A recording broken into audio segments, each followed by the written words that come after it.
Now I would like to invite Mr. Benito Whitley, Special Envoy of the Premier of the British Virgin Islands, to take the floor.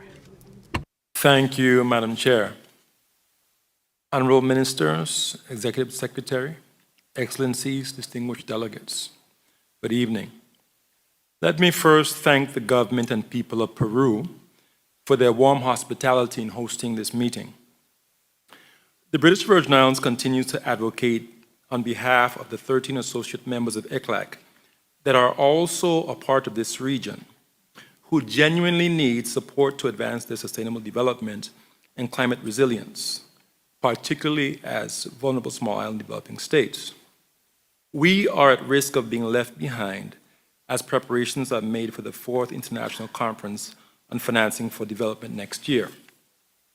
You will recall that the British Virgin Islands was devastated by 2 Category 5 hurricanes in 2017 that inflicted $2.3 billion of damage across the islands.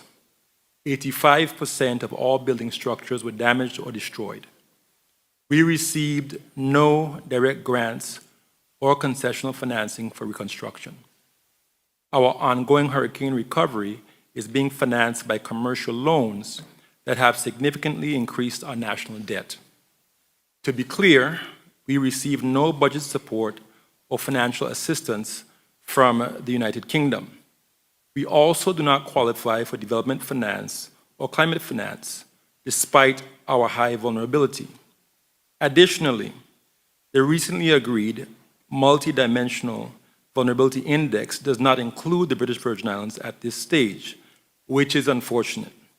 We are literally stuck between a rock and a hard place.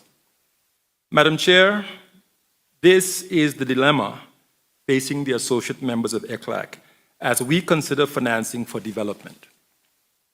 The gaps in assistance to us were initially acknowledged in 2021 at the 4th meeting of the Forum of the Countries of Latin America and the Caribbean on Sustainable Development.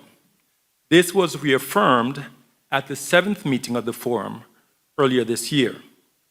The associate members require capacity building support, technical assistance, technology transfer, access to development finance, and access to climate finance.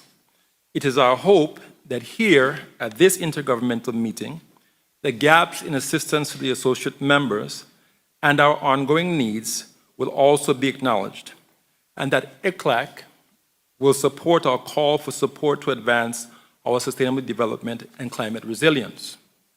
Doing so will strengthen our case for development assistance under the Antigua and Barbuda Agenda for SIDS.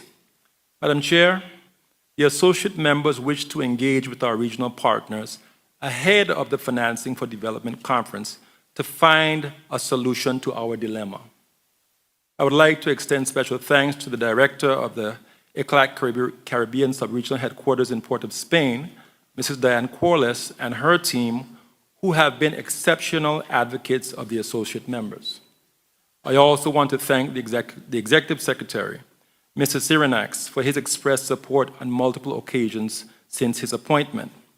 In closing, the British Virgin Islands asks ECLAC to live up to the mantra, "Leave no one behind," especially the associate members of this regional commission. We too deserve the opportunity to achieve the Sustainable Development Goals and to build the level of climate resilience needed to withstand the extreme weather events that are becoming the new norm. I thank you for your kind attention.